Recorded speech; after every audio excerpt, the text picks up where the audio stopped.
doth wish to hear this video about board games. Yes, today we will be talking more about board games as we always do. Today's subject is very special, very near and dear to the heart of yours truly. Today we will be discussing games dealing with the amazing aspects of science and technology.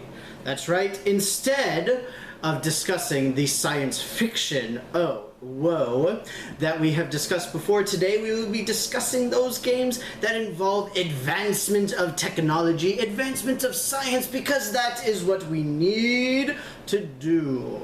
That's right, everybody. Today we are going to be talking all about games that involve technological advancements in all their forms. These can be real or fiction, it doesn't really matter. The fact is that you just need to feel like you're a little bit better than everybody else. Just a slight bit. And preferably if it's another country or something like that. But either way, we're going to go ahead and get started with number 5.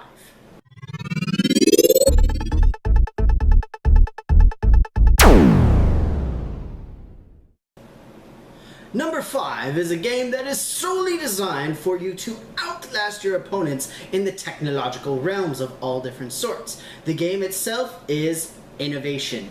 Innovation is an awesome game that takes you through a total of 10 ages, starting all the way from the Stone Age and the birth of human existence, all the way up to current and basically the near future, the digital age, where everything is computerized and everything is digitized and all things in between.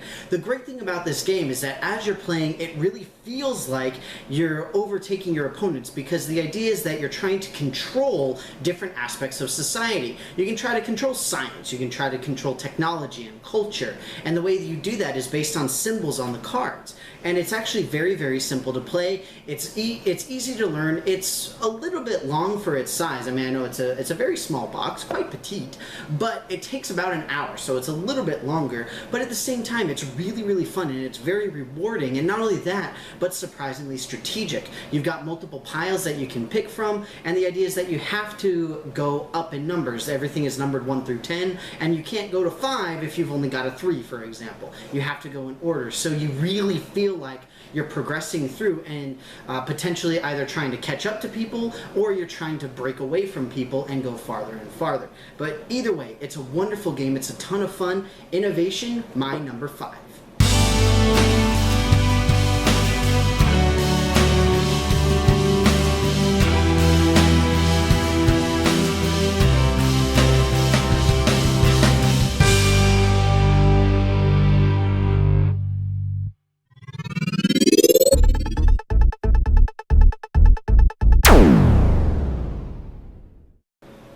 Number 4 is a game that I couldn't possibly leave off of such a list, because it very well has the name Science in its very name.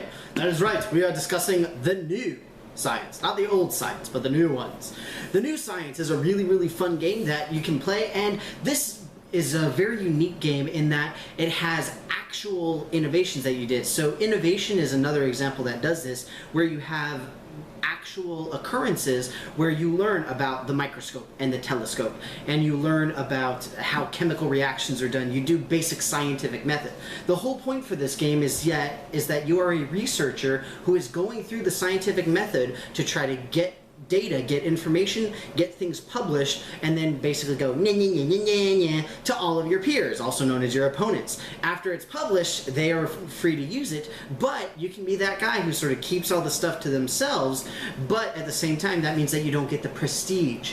This really is a good game that shows how academia works, which is why it's so low on the list, because academia kind of sucks. I highly don't recommend it.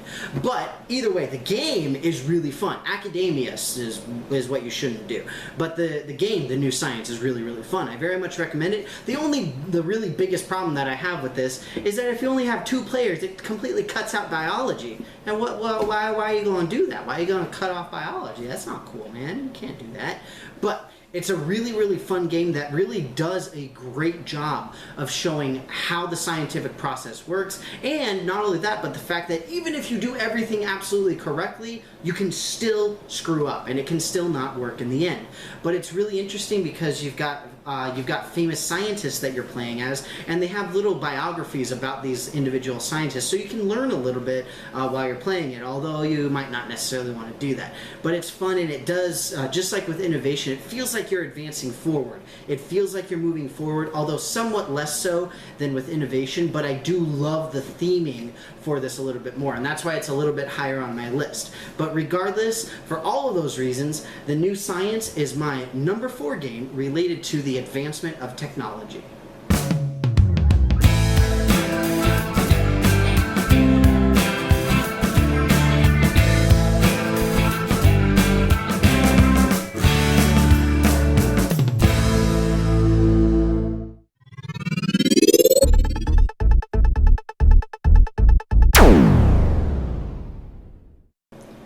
And number 3 is a game that is actually based off of some very unfortunate human devastation, at least to an extent.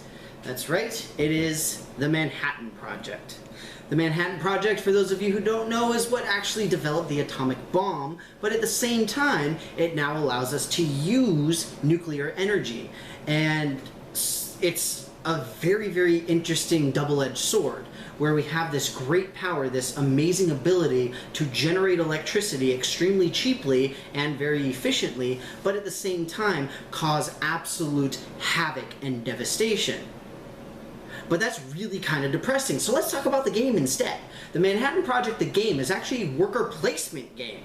And in this case, you are attempting to complete the Manhattan Project. You are trying to build an atomic bomb that you then shoot off at your opponents. And it reminds me a lot of Nuclear War. It's actually a really crazy little card game that's really fun. And it's generally that. The whole point is you're trying to build up this missile so that you can shoot it off and fire it at your friends.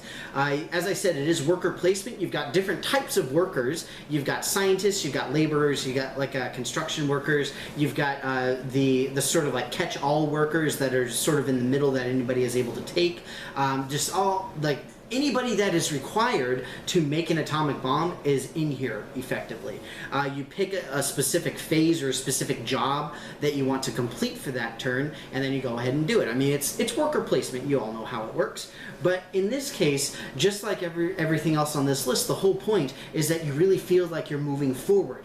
The end goal is in sight. You know, at some point you have to test an atom bomb. You have to make sure that it actually works. After you do that successfully, then you can move on to the next step. You know, things like that. It feels like you're actually progressing, and it feels like you're progressing in the way that real-world technology does, because that's the entire point of the game, is that this is based off of how the atomic bomb was developed, although very, very, very abstractly from that point. Just like with any game like this. I mean, another good example is Pandemic in the Lab.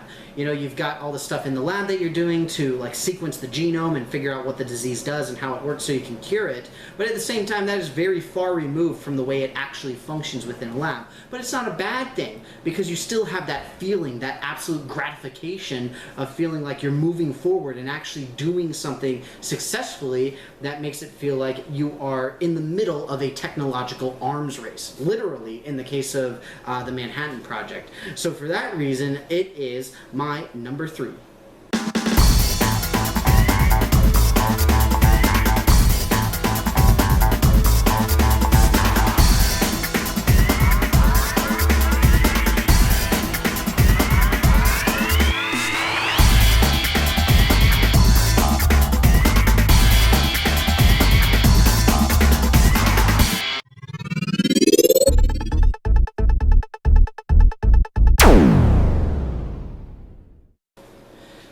Number 2 is the infamous behemoth of a game that I have talked about many, many, many a time, and that I need 2 hands to lift up on the table.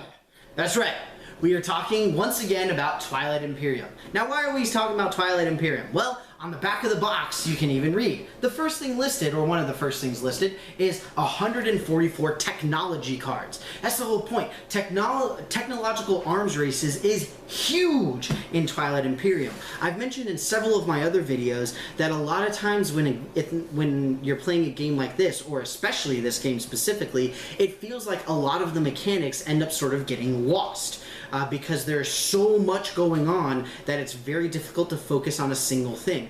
But no matter what, you always have to work on your technology. If your ships are inferior to your opponents, then you are going to lose. You can send as many as you want, but they're just going to end up being fodder. You have to make things better. You have to make all of your stuff more efficient and more effective. Yes, things like trade negotiations and, resource gathering and picking which role you're going to play, all of that kind of stuff. Still very important mechanics, and not only that, but exploring and just a touch of luck with the exploration.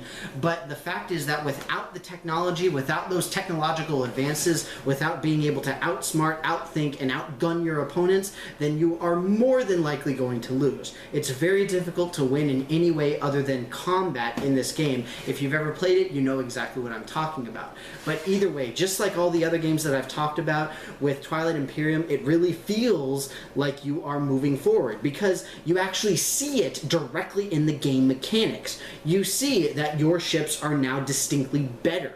You see that you are now getting more hits, you're hitting harder, you're taking fewer hits. You see all of that kind of thing. You are able to move farther, for example, as another example rather. Within the game itself, within these game mechanics, you can see how the technological advancement is affecting the gameplay, and not only that, but potentially the strategies of all of your opponents as well as yourself directly, and it's really that made this game so high up on my list. So for that reason, Twilight Imperium is my number 2.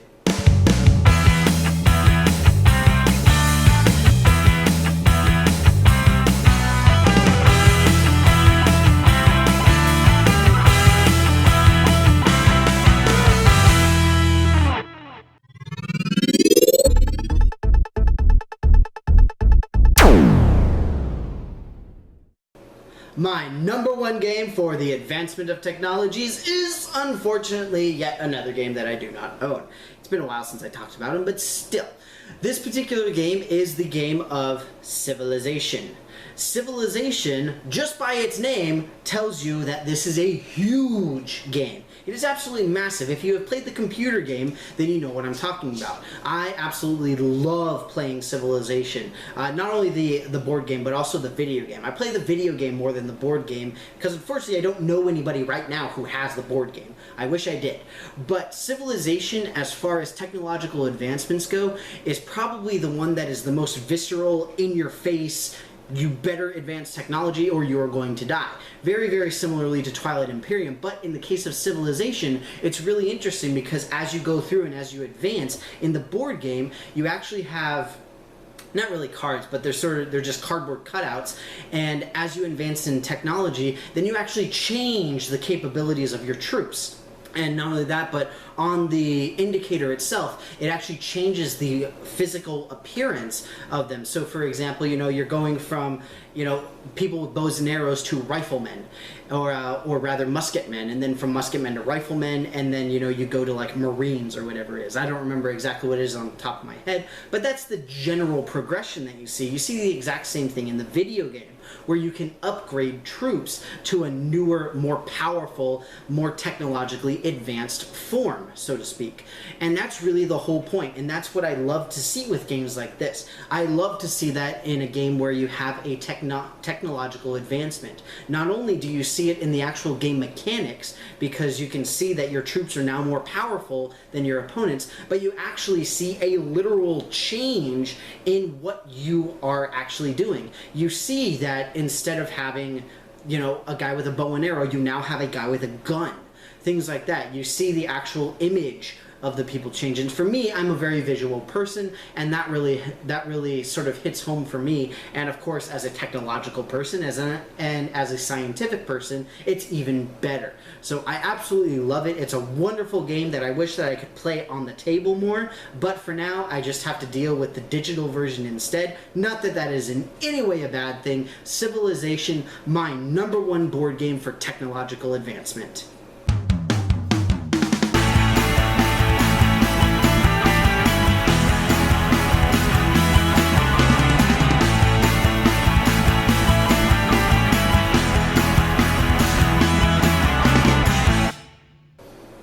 And lo, we have come to the end, a bitter end, maybe a little bittersweet. I'm sure that you guys are tired of me being all regaled in my regalia and all fanciness, but I hope that you enjoyed this video. I know that this has probably been my absolute favorite video to make up until this point, and it's been about 2.5 years, so it's very, very long time.